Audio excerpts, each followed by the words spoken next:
ನಮಸ್ತೆ, ನನ್ನ ಯೂಟ್ಯೂಬ್ ಚಾನಲ್ಗೆ ಎಲ್ಲರೂ ಹೇಗಿದ್ದೀರಾ? ನಾನು ಚೆನ್ನಾಗಿದ್ದೀನಿ. ನಾನು 1 ಅವರ್ ಬೇಗ ಕೇಳ್ಕೊಂಡು ಬಂದೆ ಕೆಲಸದ ಹತ್ರ. ಬೇಗ ಕೇಳ್ಕೊಂಡು ಮಂಡಿಪೇಟೆಗೆ ಹೋಗ್ತಾಯಿದ್ದೀನಿ. ಯಾಕೆ ಅಂದರೆ ಒಂದು ಸ್ವಲ್ಪ ಮನೆಗೆ ದಿನಸಿ ಐಟಮ್ ತರಬೇಕಾಯ್ತು, ಅದಕ್ಕೇ ಹೋಗ್ತಾಯಿದ್ದೀನಿ. ಇದು ನೋಡಿ, ನಮ್ಮ ಗೌರ್ಮೆಂಟು ಹಾಸ್ಪಿಟ್ಲು ತುಮಕೂರು, ಇಲ್ಲಿ ಬಸ್ ಸ್ಟ್ಯಾಂಡ್ ತುಮಕೂರು. ಇಲ್ಲಿ ಹೋಗ್ತಾಯಿದ್ದೀನಿ ನಡ್ಕೊಂಡು ಗೌರ್ಮೆಂಟ್ ಹಾಸ್ಪಿಟ್ಲ್ ಹತ್ರ. ಇಲ್ಲಾಸೆ ಹೋಗೋಣ ಅಂದ್ಬಿಟ್ಟು, ಅಲ್ಲಾಸಾದರೆ ಇನ್ನು ಕೆಳಗೆ ಹೋಗಿ ಬಸ್ ಸ್ಟ್ಯಾಂಡಿಂದ ಹೋಗಬೇಕು ಅಂದರೆ ದೂರ ಆಗುತ್ತೆ ಅಂದ್ಬಿಟ್ಟು ಹಿಂಗೆ ಹೋಗ್ತಾಯಿದ್ದೀನಿ, ಬೇಗ ಹೋಗೋಣ ಅಂದ್ಬಿಟ್ಟು. ನಾನು ಈ 3 ದಿವಸದಿಂದ ಹೋಗೋಣ ಅಂತ ಹೇಳಿ ಅಂದ್ಕೊಂಡಿದ್ದೆ. ಮನೇಲಿ ಐಟಮ್ ಎಲ್ಲ ಖಾಲಿ ಆಗಿತ್ತಲ್ಲ, ಅದಕ್ಕೆ ಮಳೆ ಬೇರೆ ಹಿಡ್ಕೊಂಡಿತ್ತಲ್ಲ ನಿನ್ನೆ ಮನೆಯೆಲ್ಲ, ಅದಕ್ಕೆ ನಾನು ಹೋಗೋಕ್ಕಾಗಲಿಲ್ಲ. ಅದಕ್ಕೆ ಇವತ್ತು ಬೇಗ ಕೇಳ್ಕೊಂಡು ಬಂದೆ. ಕಳಿಸ್ತಾರೆ ಹೆಂಗೋ ಅಂದ್ಕೊಂಡಿದ್ದೆ, ಹೆಂಗೋ ಕಳಿಸಿದ್ರು. ಯಾಕಂದರೆ ಅದು ರಜೆ ಕೊಡೋಲ್ಲ ಯಾವಾಗ್ಲೂ, ಅದಕ್ಕೇ ಕಳಿಸ್ತಾರೆ. ಏನಾದ್ರು ಹಿಂಗೆ ಎಲ್ಲನ ಹೋಗ್ಬೇಕು ಅಂದರೆ ಕಳಿಸ್ತಾರೆ. ಹಂಗಾಗಿ ಹೋಗ್ತಾಯಿದ್ದೀನಿ ನಡ್ಕೊಂಡು ಗೌರ್ಮೆಂಟ್ ಹಾಸ್ಪಿಟ್ಲ್ ಹತ್ರ. ಇನ್ನು ಹೋಗ್ತಾನೇ ಇದ್ದೀನಿ. ಅಂದರೆ ನಾನು ಈ 3 ದಿವಸದಿಂದ ಮಳೆನೂ ಒಂದು, ಮತ್ತು ನನ್ನ ಹತ್ರ ಅಮೌಂಟ್ ಇಲ್ಲ, ಈಗಲೂ ಇಲ್ಲ ನನ್ನ ಹತ್ರ ಅಮೌಂಟು. ಮತ್ತು ಮಂಡಿಪೇಟೆಯಲ್ಲಿ ನಾನು ಯಾವಾಗಲೂ ಒಂದು 3 ತಿಂಗಳಿಂದ ಒಂದು ಅಂಗಡಿಗೆ ನಾನು ಕಂಟಿನ್ಯೂಸ್ ಆಗಿ ಐಟಮ್ಗೆ ಹೋಗ್ತಿದ್ದೆ ನಾನು. ಆ ಅಂಗಡಿಗೆ ಅಂಗಡಿಗೆ ಹೋಗ್ತಿದ್ನಲ್ಲ, ಆ ಅಂಗಡಿಯಲ್ಲೇ ಆ ಅಣ್ಣಂಗೆ ಹೇಳಿದೆ, ಫೋನ್ ಮಾಡಿ ಕೇಳ್ಬಿಟ್ಟು ಹೋಗೋಣ ಅಂದರೆ ಫೋನ್ ನಂಬರ್ ಇಲ್ಲ ನನ್ನ ಹತ್ರ. ನಾನು ತಡಿ ಅಲ್ಲೇ ಹೋಗಿ ಕೇಳೋಣ ಐಟಮ್ಗೆ ಅಂತ ಹೇಳಿ ಅಂದ್ಕೊಂಡು ಹೋಗ್ತಾಯಿದ್ದೀನಿ. ಅಂದರೆ ಒಂದು ಸಲ ತಂದಿದ್ದೆ ನಾನು, ಕೊಟ್ಟಿತ್ತು ಪಾಪ. ಒಂದು 15 ದಿವಸದಲ್ಲಿ ವಾಪಸ್ ಕೊಟ್ಬಿಟ್ಟಿದ್ದೆ. ಒಂದು ತಿಂಗಳು ನಾನು ಹೇಳಿದ್ದು ಟೈಮ್ ಅಣ್ಣಂಗೆ ಕೊಡ್ತೀನಣ್ಣ ಅಂತ ಅಂದು ಒಂದು 15 ದಿವಸದಲ್ಲೇ ವಾಪಸ್ ಕೊಟ್ಬಿಟ್ಟಿದ್ದೆ. ಹಂಗಾಗಿ ಕೊಡ್ತೈತೇನೋ ನಂಬಿಕೆಗೆ ಹೋಗ್ತಾಯಿದ್ದೀನಿ, ನೋಡೋಣ. ನೋಡಿದ್ದು ಗೌರ್ಮೆಂಟ್ ಹಾಸ್ಪಿಟ್ಲು ಈ ಕಡೆ ಮಂಡಿಪೇಟೆ ಕಡೆಯಿಂದ ಬರುತ್ತಲ್ಲ, ಆ ಕಡೆಗೆ ಬಂದೆ ನೋಡಿ. ಇನ್ನು ನಡ್ಕೊಂಡು ಹೋಗ್ತಾಯಿದ್ದೀನಿ. ನಮ್ಮ ಜಿಲ್ಲಾಸ್ಪತ್ರೆ ನೋಡಿ, ಮಂಡಿಪೇಟೆಗೆ ಬಂದೆ. ಇದು ಕಲಾಕ್ಷೇತ್ರಕ್ಕೆ ಹೋಗೋ ರೋಡಾಗಿದೆ, ಸ್ವಲ್ಪ ದೂರ. ಹಂಗಾಗಿ ಹೋಗ್ತಾಯಿದ್ದೀನಿ. ಆ ಅಣ್ಣ ಏನು ಹೇಳುತ್ತಾ ನೋಡೋಣ. ಅಂದರೆ ಕೊಡ್ತೈತೆ, ಕೊಡ್ದಂಗೆ ಏನಿರಲ್ಲ. ನಾನು ಸಂಜೆ 6 ಗಂಟೆ ಆದಮೇಲೆ ಹೆಂಗಪ್ಪ ಕೇಳೋದು, ಯಾರಿಗಾನ ಸಂಜೆ 6 ಗಂಟೆ ಮೇಲೆ ಹೋಗಿ ಸಾಲ ಕೇಳಿದ್ರೆ ದೀಪ ಹಚ್ಚಿರ್ತಾರಲ್ವ, ಆಮೇಲೆ ಊದ್ಗಡ್ಡೆ ಹಚ್ಚಿರ್ತಾರಲ್ವ, ಸಾಲ ಕೊಡೋಲ್ಲ ಯಾರೂ. ಹಂಗಾಗಿ ನಾವು ನೋಡಿದ್ದೀವಲ್ವ, ಅದಕ್ಕೋಸ್ಕರ ಸಾಲ ಅಷ್ಟೊತ್ತಿನಾಗ ಹೋಗಿ ಕೇಳೋದು ಬೇಡ ಅಂತ ಬೇಗನೆ ಹೋಗ್ತಾಯಿದ್ದೀನಿ. ಆಮೇಲೆ ನನಗೆ ಬಸ್ ಐತೆ, ಅದಕ್ಕೇ ಬೇಗ ಹೋಗೋಣ ಅಂದ್ಬಿಟ್ಟು ಬಸ್ಸಿಗೆ ಹೋಗ್ಬೋದು. ನಾನು ಇವಾಗ ಐಟಮ್ ಕಟ್ಟಿಸ್ಕೊಂಡು ಹೋದರೆ ಬಸ್ಸು ಸಿಗುತ್ತೆ ನನಗೆ ಮನೆ ಹತ್ರ ಹೋಗೋಕ್ಕೆ. ಅದಕ್ಕೇ ಬಸ್ಸಿಗೆ ಹೋಗೋಣ ಅಂದ್ಬಿಟ್ಟು ಬೇಗ ಹೋಗ್ತಾಯಿದ್ದೀನಿ. ಎಲ್ಲ ಕಣ್ಣಂಗಡಿ ಇಟ್ಕೊಂಡವ್ರೆ. ನನ್ನ ಮಗನಿಗೆ ಏನಾದರೂ ಅಣ್ಣ ಏನಾದ್ರು ತಗೊಂಡೋಗೋಣ ಅಂದರೆ ದುಡ್ಡಿಲ್ಲ, ಅದಕ್ಕೆ ಸುಮ್ಮನೆ ಹೋಗ್ತಾಯಿದ್ದೀನಿ ನೋಡ್ಕೊಂಡು. ಇನ್ನೇನು ಬರೀ ನಿಜವಾಗ್ಲೂ ಬರೀ ನೋಡ್ಕೊಂಡು ಹೋಗೋದು ಅಂದ್ಬಿಟ್ರೆ ತಗೊಳಕ್ಕಂತೂ ಆಗೋಲ್ಲ. ಸುಮ್ಮನೆ ನೋಡ್ಕೊಂಡು ಹೋಗ್ತಾ ಇರೋದು. ಹೂವನೂ ತಗೊಂಡಿಲ್ಲ ನಾನು, ಮನೇಲಿ ಹೂವನೂ ಇರಲಿಲ್ಲ, ಅಮೌಂಟ್ ಇಲ್ಲ, ಹೇಳ್ಕೋಬಾರ್ದು. ನೋಡಿ ಅಂಗಡಿ ಹತ್ರ ಬಂದೆ. ಈ ಅಂಗಡಿ ಹತ್ರ ಬಂದರೆ ಹೆಂಗೋ ಅಣ್ಣಂಗೆ ಕೇಳಿದೆ, ಕೊಡ್ತೀನಣ್ಣ ಅಂದೆ. ಸರಿ ಆಯ್ತಕ್ಕ ತಗೊಂಡೋಗು ಅಂತ ಹೇಳಿದ್ರು. ಅಪ್ಪ ಸದ್ಯ ಒಳ್ಳೇದಾಯ್ತಪ್ಪ ಅಂದ್ಕೊಂಡು ಹೆಂಗೋ ಸದ್ಯ ನನ್ನ ಪುಣ್ಯ ಕೊಟ್ಟರು. ಅಣ್ಣ ಕಟ್ಟಿಸ್ತಾಯಿದ್ದೀನಿ, ಎಲ್ಲ ಕಟ್ತಾವ್ರೆ. ಐಟಮ್ ಎಲ್ಲ ಹೇಳಿದೆ ಇಷ್ಟಿಷ್ಟು ಲಿಸ್ಟು. ಅಂದರೆ ಎಲ್ಲ ನಾನು ಬಾಯಲ್ಲೇ ಇಟ್ಕೊಂಬಿಟ್ಟಿರ್ತೀನಿ. ನಮ್ಮ ಮನೆಗೆ ಏನೇನು ಬೇಕು ಎಲ್ಲ ಪ್ರತಿಯೊಂದು ನಾನು ಬಾಯಲ್ಲೇ ಇಟ್ಕೊಂಡಿರ್ತೀನಿ. ಎಲ್ಲ ನಾನು ಯಾವತ್ತೂ ಬರೆಯೋದು, ಬರ್ಕೊಂಡು ಚೀಟಿಲಿ ಇಟ್ಕೊಳ್ಳೋದು ಅವೆಲ್ಲ ಏನೂ ಮಾಡೋಕ್ಕೋಗಲ್ಲ ನಾನು. ಬಾಯಲ್ಲೇ ಬಾಯಲ್ಲೇ ಎಲ್ಲ ನೆನಪಿರುತ್ತೆ ನನಗೆ. ಹಾಗಾಗಿ ಎಲ್ಲ ಕಟ್ಟಿಸ್ದೆ, ಐಟಮ್ ಕಟ್ತಾಯಿತ್ತವಣ್ಣ. ನನ್ನ ಮೊಬೈಲಲ್ಲಿ ಚಾರ್ಜ್ ಬೇರೆ ಖಾಲಿ ಆಗ್ತಾಯಿದೆ, ಚಾರ್ಜರ್ ಇಲ್ಲ. ಹಾಗಾಗಿ ನೋಡಿ, ಇದು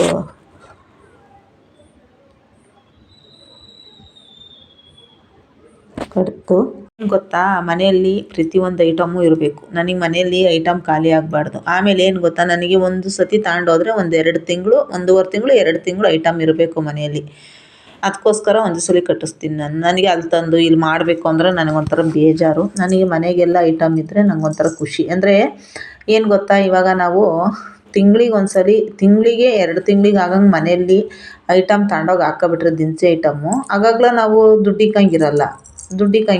ಮತ್ತು ಅಲ್ಲಿ ತರಬೇಕು ಇಲ್ಲಿ ಮಾಡಬೇಕು ಅನ್ನೋ ಅವಶ್ಯಕತೆ ಇರೋಲ್ಲ. ಒಂದು ಸಲ ತಗೊಂಡೋಗಿ ಹಾಕ್ಕೊಂಬಿಡ್ಬೇಕು. ನಮ್ಮ ಮನೆಗೆ ಏನು ಬೇಕೋ, ಏನು ಅಗತ್ಯವಾದ ವಸ್ತುಗಳಿರ್ತಾವೋ ಅದು ತಗೊಂಡೋಗಿ ಹಾಕ್ಕೊಂಬಿಡ್ತೀನಿ ನಾನು. ಅಲ್ಲಿ ತಂದು ಇಲ್ಲಿ ಮಾಡೋದು, ಆಮೇಲೆ ಅರ್ಧ ಕೆಜಿ, ಕಾಲು ಕೆಜಿ ಅಂಗಡೀಲಿ ಕಟ್ಟಿಸ್ಕೊಂಡು ಹೋಗೋದು ಅವೆಲ್ಲ ಮಾಡಲ್ಲ. ನನಗೇನು ಬೇಕು ಅದನ್ನು ನಾನು ಈ ಥರ ಕಟ್ಟಿಸ್ಕೊಂಡು ಹೋಗ್ಬಿಡ್ತೀನಿ. ಸಾಲನೇ ಆಗಲಿ ಈ ಥರ ಕಟ್ಟಿಸ್ಕೊಂಡೋಗಿ ಇಟ್ಕೊಂಬಿಡ್ಬೇಕು. ಈಗ 2 ಕೆಜಿ ಸಕ್ಕರೆ ಕಟ್ಸಿದ್ದೀನಿ, 1 ಕೆಜಿ ಅರ್ಧ 1 ಕೆ ಜಿ ಕಡಲೆಬೀಜ ಎಲ್ಲ ಕಟ್ಟಕ್ಕೆ ಹೇಳಿದ್ದೀನಿ. ಮತ್ತು 3 ಕೆ ಜಿ ಅವಲಕ್ಕಿ ಹೇಳಿದ್ದೀನಿ, ಯಾವಾಗಾದರೂ ನನ್ನ ಮಗನಿಗೆ ಅವಲಕ್ಕಿ ಏನಾದರೂ ಮಾಡ್ಕೊಡೋಕ್ಕೆ ಅಂತ ಹೇಳಿದ್ದೀನಿ. ಆಮೇಲೆ ರವೆ ಕಟ್ಟೈತವಣ್ಣ. ಪ್ರತಿಯೊಂದು ಈ ಥರ ಜೀರಿಗೆ, ಮೆಣಸು ಈ ಥರದ್ದೆಲ್ಲ ಐಟಮ್ಮು ನಾನು ಕಟ್ಟಿಸ್ತೀನಿ. ಯಾಕಂದರೆ ಮೆಣಸು ಮೊನ್ನೆ ನಮ್ಮ ಅಮ್ಮನೇ ಕೊಟ್ಟು ಕಳಿಸಿದ್ರಲ್ಲ ವಾಪಸ್ಸು, ಅದೇ ಐತೆ. ಮೆಣಸೇನು ತಗೊಂಡ್ಲಿಲ್ಲ, ಸಾಸಿವೆನೂ ತಗೊಂಡ್ಲಿಲ್ಲ. ಉದ್ದಿನಬೇಳೆ, ಜೀರಿಗೆ, ಒಂದು ಸ್ವಲ್ಪನೇ ಐಟಮ್ ಅಂದರೆ ಸೋಪಿನ ಪುಡಿ, ಇದೆಲ್ಲ ಶ್ಯಾಂಪ್ಗಳು ಎಲ್ಲ ಅಂದರೆ ಇತ್ತು ಮನೇಲಿಂದ. ಸೋಪಿನ ಪುಡಿ ಎಲ್ಲ ಇತ್ತು. ನಾನು ಇರಲಿ ಅಂದ್ಬಿಟ್ಟು 1 ಕೆ ಜಿ ಕಡಲೆಬೀಜ ಕಟ್ಟಿಸ್ದೆ. ಏನಕ್ಕೆ ಅಂದರೆ ಚಟ್ನಿಗೆ ಏನಕ್ಕನ ಆಗುತ್ತೆ, ಅರ್ಜೆಂಟಿಗೆ ಚಟ್ನಿ ಮಾಡ್ಬೋದು ಅಂದ್ಬಿಟ್ಟು ಕಟ್ಟಿಸ್ದೆ ಕಡಲೆಬೀಜನ. ನನಗೆಲ್ಲ ಇರಬೇಕು ಮನೇಲಿ ಐಟಮ್ ಪ್ರತಿಯೊಂದು ಅಷ್ಟೇ. ನಮ್ಮ ಮನೆಯಲ್ಲಿ ಪಾತ್ರೆನೂ ಅಷ್ಟೇ, ಪ್ರತಿ ಪಾತ್ರೆಗಳು ಹಂಗೆ ಎತ್ತಿಟ್ಬಿಟ್ಟಿದ್ದೀನಿ. ನನಗೇನು ಬೇಕೋ ಅದೆಲ್ಲ ತಗೊಂಡು ನಾನು ಇಕ್ತಾ ಇರ್ತೀನಿ. ಯಾರಾನ ಬಂದರೆ ನಮ್ಮ ಮನೇಲಿ ಅದಿಲ್ಲ ಇದಿಲ್ಲ ಅನ್ನಬಾರ್ದು. ಆ ಥರ ನನಗೊಂದು ಮನೆ ಮೇಂಟೆನೆನ್ಸ್ ಈ ಥರ ಇರಬೇಕು ನನಗೆ. ನಾನು ಯಾವತ್ತೂನು ಒಂದು ಸಂಸಾರ ಒಂಥರ ಏನೋ ಒಂಥರ ಬೇಕಾಬಿಟ್ಟಿ ಸಂಸಾರ ನಾನು ಯಾವತ್ತೂ ಮಾಡಲ್ಲ. ನಾನು ಯಾವತ್ತೂ ಇದೇ ಥರನೇ ನನ್ನ ಸಂಸಾರ ನಾನು ಇಟ್ಕೊಂಡಿರೋದು. ನಾನು ಯಾವತ್ತೂ ಅದು ಇದು ಒಂಥರ ಮಾಡೋಕ್ಕೆ ಹೋಗಲ್ಲ. ನನಗೆ ಮನೆ ತುಂಬ ಐಟಮ್ ಇರಬೇಕು. ಮನೆಗೆಲ್ಲ ಏನು ಬೇಕೋ ಅದು ಮನೇಲಿ ತಂದಿಟ್ಕೋಬೇಕು. ಮನೆ ಚೆನ್ನಾಗಿ ಇಟ್ಕೊಂಡಿರಬೇಕು, ಸಂಸಾರ ಚೆನ್ನಾಗಿರ್ಬೇಕು. ಅಷ್ಟೇ ನನಗೆ. ನಾನು ನಂಬ್ಕೊಂಡಿರೋರಿಗೆ ನಾನು ಚೆನ್ನಾಗಿ ನೋಡ್ಕೋಬೇಕು ಅಷ್ಟೇ. ನನ್ನ ಮಗನ್ನ ನಾನು ಚೆನ್ನಾಗಿ ನೋಡ್ಕೋಬೇಕು ಅನ್ನೋದಷ್ಟೇ ನನಗೆ. ನಾನು ಅಲ್ಲಿ ಇಲ್ಲಿ ಚೆಂಗ್ಲಾಡೋದು, ಚೆಂಗುಲು ಬಾರ್ಸ್ಕೊಂಡು ತಿರ್ಗೋದು ಅವೆಲ್ಲ ನನಗೆ ಇಷ್ಟನೂ ಆಗಲ್ಲ. ನಾನು ಒಂಥರ ಶೋಕಿನೂ ಮಾಡೋಕ್ಕೆ ಹೋಗಲ್ಲ. ಯಾಕಂದರೆ ನಾನು ಸಿಟಿಲಿ ಇದ್ದೀನಿ ಅಂದ್ಬಿಟ್ಟು ನಾನು ನೀಟಾಗಿ ಎಲ್ಲ ಶೋಕಿ ಮಾಡೋದು ಅವೆಲ್ಲ ನಾನು ಮಾಡಲ್ಲ. ನನಗೆ ಹೆಂಗೆ ಬೇಕೋ ನಾನು ಸರಳವಾಗಿ ಬದುಕಬೇಕು ಅಷ್ಟೇ. ನನ್ನ ಮನೆಯಲ್ಲಿ ನನಗೆ ಎಲ್ಲ ಥರದ ವಸ್ತುನೂ ಇರಬೇಕು. ನನಗೆ ಅದಿಲ್ಲ ಇದಿಲ್ಲ ಬೆಳಗ್ಗೆ ಇದ್ದರೆ ಅನಿಸ್ಬಾರ್ದು ನನಗೆ. ನನ್ನ ಮನೆಗೆ ಏನು ಬೇಕೋ ಎಲ್ಲ ವಸ್ತುನೂ ನಾನು ತಗೊಂಡೋಗಿ ಇಟ್ಕೊಳ್ಬೇಕು. ನನಗೆ ನನ್ನ ಮದುವೆ ಆಗೋ ಹೊಸಬ್ನ ಕೆಲವು ಜನ ಹಂಗ್ಸೋರು, ಸಂಸಾರ ಮಾಡೋಕ್ಕೆ ಬರೋಲ್ಲ. ನಮ್ಮ ಅತ್ತೆನೇ ಹಂಗ್ಸೋರು ನನ್ನನ್ನು, ಸಂಸಾರ ಮಾಡೋಕ್ಕೆ ಬರೋಲ್ಲ, ಏನೂ ಗೊತ್ತಾಗಲ್ಲ. ಆಮೇಲೆ ನನ್ನ ವಾರ್ಗಿತ್ತಿ ಒಬ್ಬರಿದ್ದರು, 3ನೇ ವಾರ್ಗಿತ್ತಿ. ಅವ್ರನ್ನ ತೋರಿಸಿ ಯಾವಾಗಲೂ ನನಗೆ ಹಂಗ್ಸೋರು. ನಾನು ಇವತ್ತು ಹೇಳ್ತಾ ಇದ್ದೀನಿ ಅದನ್ನು.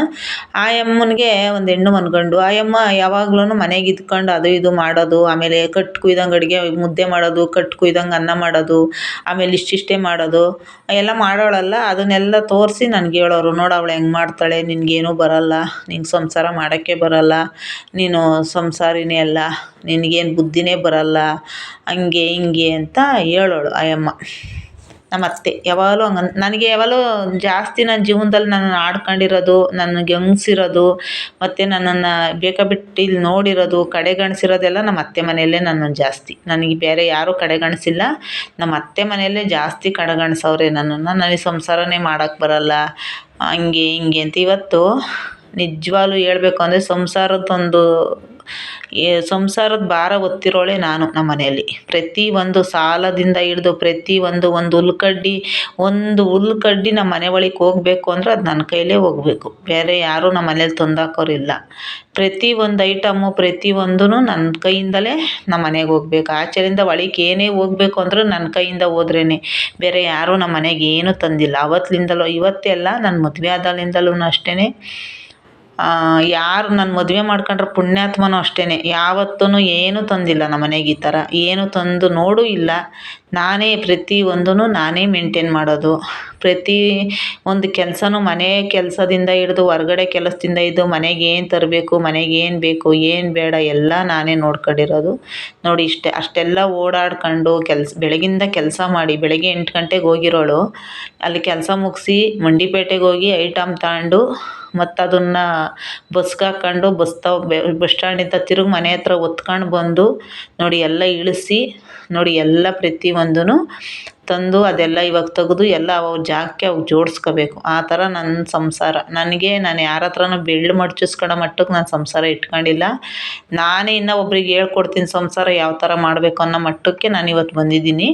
ಅಂದರೆ ನಾನು ಓದಿಲ್ಲ ಬರೆದಿಲ್ಲ, ಆದರೆ ನನಗೆ ಜೀವನ ಏನು ಅಂತ ಜೀವನದ ಪಾಠ ಚೆನ್ನಾಗಿ ಕಲ್ತಿದ್ದೀನಿ, ಕಲಿತಾನೇ ಇದ್ದೀನಿ, ಇನ್ನೂ ಕಲಿತೀನಿ, ಮುಂದೆನೂ ಕಲಿತಾ ಇರ್ತೀನಿ ಇನ್ನೂ ಜೀವನದ ಪಾಠನ. ಹಂಗಾಗಿ ಇವಾಗ ಯಾರೇ ಬಂದರೂ ನಾನೇ ಹೇಳ್ಕೊಡ್ತೀನಿ. ಆ ಥರ ನಾನು ಫಸ್ಟು ಏನೋ ನಮಗೆ ಮದುವೆ ಆಗೋ ಹೊಸಬ್ನಲ್ಲಿನ ಚಿಕ್ಕ ಚಿಕ್ಕ ವಯಸ್ಸುಗಳಿಗೆ ಮದುವೆ ಮಾಡಿ ನಮಗೆ ಸ್ವಲ್ಪ ಅವಾಗ ಅಂದುವರಿತಾ ಇರಲಿಲ್ಲ. ಎಲ್ಲರ ಹತ್ರನೂ ಬೈಸ್ಕೊಂಡಿದ್ದೀನಿ. ಯಾರೂ ನಮಗೇನು ಒಳ್ಳೆ ರೀತಿಯಾಗಿ ಕುಂಡ್ರಿಸಿ ಸಮಾಧಾನವಾಗಿ ನನಗೆ ಯಾರೂ ಹೇಳ್ಕೊಟ್ಟಿಲ್ಲ. ಇದನ್ನೆಲ್ಲ ನಾನು ಯಾಕೆ ಹೇಳಿದೆ ಅಂದರೆ, ಯಾರೂನು ನನಗೆ ಈ ಥರ ಮಾಡಮ್ಮ, ಈ ಥರ ಬಿಡು ಅಂತ ನಮ್ಮ ಅತ್ತೆ ಮನೆಯಲ್ಲಿ ನನಗೆ ಯಾರೂ ಹೇಳ್ಕೊಟ್ಟಿಲ್ಲ. ಒಂದು ಮುದ್ದೆ ಮಾಡೋದಾಗಲಿ ನಂಗೆ ಯಾರೂ ತೋರಿಸಿರ್ಲಿಲ್ಲ. ಏನೊಂದು ಪ್ರತಿಯೊಂದು ಏನು ಹೇಳ್ತಾ ಇರಲಿಲ್ಲ ಅಂದರೆ, ಹಂಗ್ಸೋದು, ಆಡ್ಕೊಳ್ಳೋದು, ನೀನು ಸಂಸಾರನೇ ಮಾಡೋಕ್ಕೆ ಬರೋಲ್ಲ, ನಿನಗೆ ಸಂಸಾರ ಅಂದರೆ ಏನೂ ಗೊತ್ತಿಲ್ಲ ಅಂತ ಹಂಗ್ಸೋದು ಮಾತ್ರ ಚೆನ್ನಾಗಿ ಹಂಗ್ಸೋದು, ಆಡ್ಕೊಳ್ಳೋದು, ಹೊಡ್ಸೋದು ಬಡ್ಸೋದು ಬಿಟ್ಟರೆ, ಹೇಳ್ಕೊಟ್ಟು ವಧೆ ಕೊಡಿಸೋದು ಬಿಟ್ಟರೆ ಇನ್ನೇನು ಗೊತ್ತಿರಲಿಲ್ಲ ಅವ್ರಿಗೆ. ನನ್ನೊಂಥರ ಕುರಿ ಥರ ಮಾಡ್ಕೊಂಬಿಟ್ಟಿದ್ರು, ಏನೂ ಗೊತ್ತೇ ಆಗೋದಿಲ್ವೇನೋ. ಇವಾಗ ನಾನೇ ಹೇಳ್ಕೊಡ್ತೀನಿ ಒಬ್ಬರಿಗೆ, ಆ ಮಟ್ಟಕ್ಕೆ ನಾನು ಇವಾಗ ಕಲ್ತ್ಕೊಂಡಿದ್ದೀನಿ. ನನ್ನ ಸಂಸಾರ ನಾನು ಹೆಂಗೆ ಇಟ್ಕೋಬೇಕು, ನನ್ನ ಜೀವನ ನಾನು ಹೆಂಗೆ ನೋಡ್ಕೋಬೇಕು. ನಾನು ಇಷ್ಟು ಸಾಲ ತೀರ್ಸ್ಕೊಂಡು ಬಂದಿದ್ದೀನಿ, ಸಾಲ ಮಾಡ್ತೀನಿ, ತೀರಿಸ್ತೀನಿ, ಆದರೆ ಒಬ್ಬರನ್ನೂ ಮನೆ ಬಾಗಿಲಿಗೂ ಸಹ ನಾನು ಸಾಲದವ್ರನ್ನ ಬಿಟ್ಕೊಂಡಿಲ್ಲ. ಆ ಥರ ನನ್ನ ಸಂಸಾರ ನಾನು ಮಾಡ್ತಾಯಿರೋದು. ಒಬ್ರ ಹತ್ರ ನೀನು ಕೊಡ್ಬೇಕು ಕಣಮ್ಮ ಅಂತ ಜೋರಾಗಿ ಒಬ್ರ ಹತ್ರ ಒಂದು ಮಾತನ್ನು ಸಹ ನಾನು ಅನ್ಸ್ಕೊಂಡಿಲ್ಲ. ಸಾಲ ಹೆಂಗೆ ಮಾಡ್ತೀನೋ ಹಂಗೆ ತೀರಿಸ್ತೀನಿ, ಒಬ್ರಿಗೆ ಗೊತ್ತಾಗ್ದಂಗೆ ಸಾಲ ಮಾಡ್ತೀನಿ, ಗೊತ್ತಾಗ್ದಂಗೆ ಸಾಲ ತೀರಿಸ್ತೀನಿ. ಅಷ್ಟು ಬಿಟ್ಟರೆ ನಾನು ಯಾರ ಹತ್ರನೂ ಹಂಗಿಸ್ಕೊಳ್ಳೋ ಮಟ್ಟಕ್ಕೆ ನಾನಿಲ್ಲ. ನಾನು ಹೆಂಗೆ ದುಡಿಬೇಕು, ನಾನು ಹೆಂಗೆ ಸಂಸಾರ ಮಾಡಬೇಕು ಅಂತ ನಂಗೆ ಚೆನ್ನಾಗಿ ಗೊತ್ತು, ನಾನು ಮಾಡ್ತೀನಿ. ಯಾಕಂದರೆ ಕೆಲವು ಜನಕ್ಕೆ ಏನು ಗೊತ್ತಾ, ಹಂಗಿಸ್ಬಾರ್ದು. ಒಬ್ಬರನ್ನ ತುಳಿಯೋಕೆ ನೋಡಬಾರ್ದು. ಅವ್ರು ತುಳಿಯೋಕೆ ನೋಡಿದ್ರೆ ಭಗವಂತ ಎತ್ತಾಕಿರ್ತಾನೆ ಮೇಲ್ಗಡೆ. ಹಂಗಾಗಿ ನಾನೇ ಒಬ್ರಿಗೆ ಹೇಳ್ಕೊಡೋ ಮಟ್ಟಕ್ಕೆ ನನ್ನನ್ನು ಇವತ್ತು ಭಗವಂತ ನಿಲ್ಸವ್ನೆ. ಅಷ್ಟು ಮಟ್ಟಿಗೆ ನಾನು ಯಾರ ಹತ್ರನೂ ಹೇಳ್ಸ್ಕೊಂಡು ನಾನು ಸಂಸಾರ ಮಾಡಲ್ಲ. ನನ್ನ ಮನೆಗೆ ನಾನು ಹೆಂಗೆ ಇವತ್ತು ನಾನು ಸಾಲ ಮಾಡಿದ್ದೀನಿ, ಇವತ್ತು ನಾನು ತೀರಿಸ್ತೀನಿ, ಇವತ್ತು ನಾನು ದುಡಿತೀನಿ. ಆದರೆ ನಾನು ಒಬ್ಬರನ್ನ ನಮ್ಮ ಮನೆ ಬಾಗಿಲಿಗೆ ಬಿಟ್ಕೊಂಡು ಸಾಲದವ್ರು ಬೀದಿಯಾಗ ನಿಂತ್ಕೊಂಡು ಕೇಳೋಕ್ಕಣೋ ಮಟ್ಟಕ್ಕೆ, ಬೀದಿಯಾಗೆ ನಿಂತ್ಕೊಂಡು ಸಾಲನ ಕೇಳೋ ಮಟ್ಟಕ್ಕೆ ನಾನು ಯಾರನ್ನೂ ಇದು ಮಾಡ್ಕೊಂಡಿಲ್ಲ. ಬೀದಿಯಾಗೂ ಸಹ ನಾನು ಯಾರು ರೋಡಾಗೆ ಅಲ್ಲಿ ಇಲ್ಲಿ ಕೇಳೋ ಮಟ್ಟಕ್ಕೂ ಇಲ್ಲ. ನಾನು ಎಲ್ಲಿ ಹೆಂಗಿದ್ದೀನಿ ಅಂತ ನನಗೆ ಗೊತ್ತು. ನಾನು ಆ ಮಟ್ಟಕ್ಕೆ ದೇವರು ನನ್ನನ್ನು ನಿಲ್ಸವನೆ. ನಾನು ನಂಬಿರೋ ಚಾಮುಂಡೇಶ್ವರಿ ನನ್ನನ್ನು ನಿಲ್ಸವಳೆ, ಆಯಿತಾ. ಯಾವುದೇ ಹೆಣ್ಮಕ್ಳನ್ನ ನೀನು ಸರಿ ಇಲ್ಲ, ನಿಂಗೆ ಸಂಸಾರನೇ ಮಾಡೋಕ್ಕೆ ಬರೋಲ್ಲ, ಹಂಗೆ ಹಿಂಗೆ ಅಂತ ಯಾವತ್ತೂ ಹಂಗಿಸ್ಬಾರ್ದು. ಬೇರೆ ಮನೆ ಹೆಣ್ಮಕ್ಳನ್ನ ಯಾವತ್ತೂ ಹಂಗಿಸ್ಬಾರ್ದು. ಧನ್ಯವಾದ.